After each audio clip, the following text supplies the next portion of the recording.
This is by far the fastest monopod I have ever used. Today I'm going to be reviewing the iFootage Cobra 3 Strike monopod and why I think it's probably one of the best monopods on the market. And I'm going to start right now. Before we start, if you haven't already, please consider subscribing and ringing the bell to stay in the loop and be notified when we release new videos. Now, this monopod here has some genuinely unique features, which really does set it apart from pretty much any other monopod on the market. Now, before we get ahead with the unboxing and the video today, I just want to say as a disclaimer, iFootage did send this to me, as well as their video head to try out. But just like all my other videos, this is going to be a totally independent review.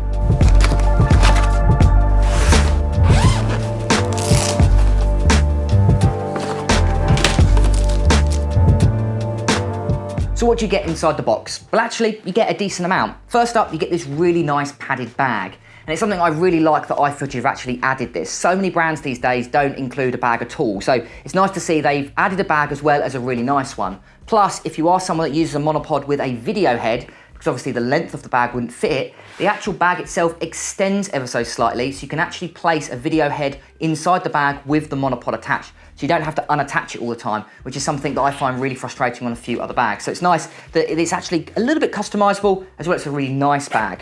Okay, so let's open it up. So this is the actual Cobra 3 Strike, and it's actually a 2-section monopod. So you've actually got the main stem itself, as well as you've got a set of legs. Now the legs pop out like so. The legs are actually really large, so they're really stable if you're planning on wanting to use this for like a tripod, but just having a slightly smaller one. This is actually a great option. But it actually uses a one-click quick release system, and it's got two of them, one at the bottom and one at the top of the tripod. So let's say you're in a run and gun situation, you don't want to use the legs anymore, simply pull down on this red section, and it pops off really easily. So you've got your main legs themselves, and then you've actually got the monopod. And then again, it's got the same situation at the top here. So go ahead, push it down, and as you can see, you've got your little quick release plate that you can attach to a video head, ball head, or even directly to your camera. And then again, if you want to quickly attach it, again, push down, and it locks in place like so. And it's the same situation with the legs. So if you want to, again, reattach them, simply line it up, push down, and as you can see, it locks it in place. Now with that, you've also got a little switch at the bottom here that allows you to rotate the actual monopod itself. So go ahead and push it down, and you can see we can actually rotate that monopod, which adds a little bit more. You can adjust your angle, maybe you're in a tight situation, you wanna lean to the left or lean to the right, you can do so. And then again, just simply lock it up, you got it like so. Now they were kind enough to actually send me the Komodo 5S. This is a little video head, so I'm also gonna be using that today.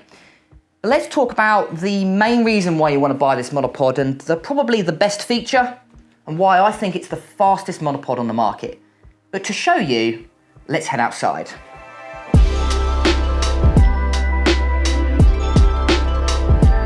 Now, the reason you buy a monopod over a tripod, for example, is usually down to speed and convenience. Firstly, taking up far less room, but also quicker to assemble as it's got less legs, but it still takes some time. Where this particular monopod really speeds it up by using an auto extension system. So you've got one single button here to raise it to basically any height you like, making it around 75% faster than a standard monopod. To show you what makes this monopod unique, we're gonna do a quick speed test. I've got myself the iFootage Cobra 3 Strike. And I've got myself Cameron's Manfrotto Element Mark II.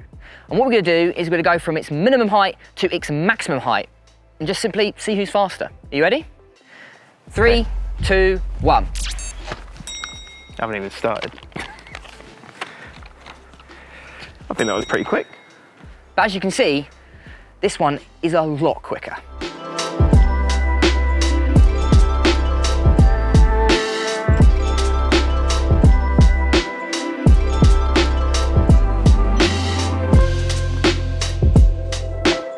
Now what's really nice about this monopod, you don't just have to use it as a monopod, you can also use it as like a desk setup or a hide setup if that's something you're wanting to use. So instead of using the actual main stem itself, you can go ahead and take that off, and basically through the quick release system that they've added to this product, you can actually attach the video head or your camera directly to the legs themselves. So you go ahead and press that down and it locks in place.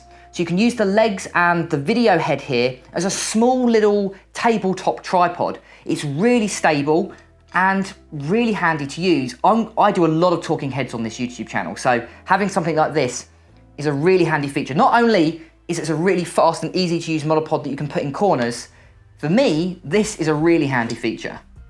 So let's quickly talk about the specs of this monopod. So first up, the maximum height you can go is up to 160 centimeters or 63 inches. And the minimum height that you can go down to is 84 centimeters or 33 inches. Now the payload is actually quite good as well. You can easily fit a decent setup, like for example, my R3 with the 100 to 500 mil, and that's up to 5 kilos or 11 pounds. So you can actually place a decent amount of equipment on this monopod and it's still quite stable. Now the big downside to a monopod like this is just due to the quite complicated auto extension system and it being an aluminium monopod instead of a carbon fiber monopod, is going to be the actual weight itself, coming in at 1.6 kilos or 3.5 pounds. So although it's a really handy, very quick monopod, it certainly isn't a lightweight monopod, although you can definitely fit a decent amount of equipment on the top and it still be really stable.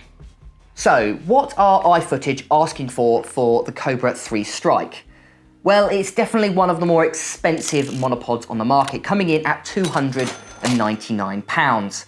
But something to definitely bear in mind when looking at the price is there's not really another monopod like it on the market. Sure, there's ones that are probably the same build quality and maybe ones that are the same height and same minimum height, but there's not one that has all of these features combined, including the quick release system, including the legs that are also detachable, as well as the really fast setup time.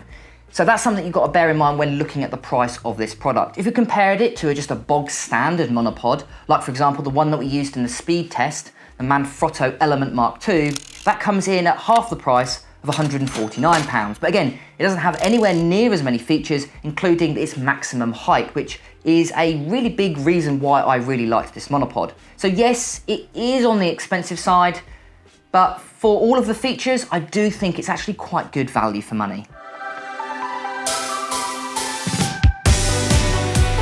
And there we have it. There is my review of the iFootage Cobra 3 Strike.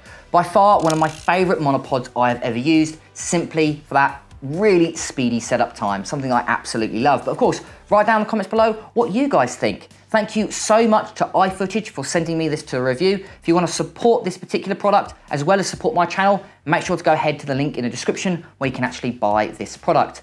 Thank you to all of my YouTube members that are currently supporting the channel. If you want to become a YouTube member and get some awesome perks, including free Lightroom presets, make sure to go ahead to the link in the description. I've been James for Photo Fever, and I'll catch you guys next time.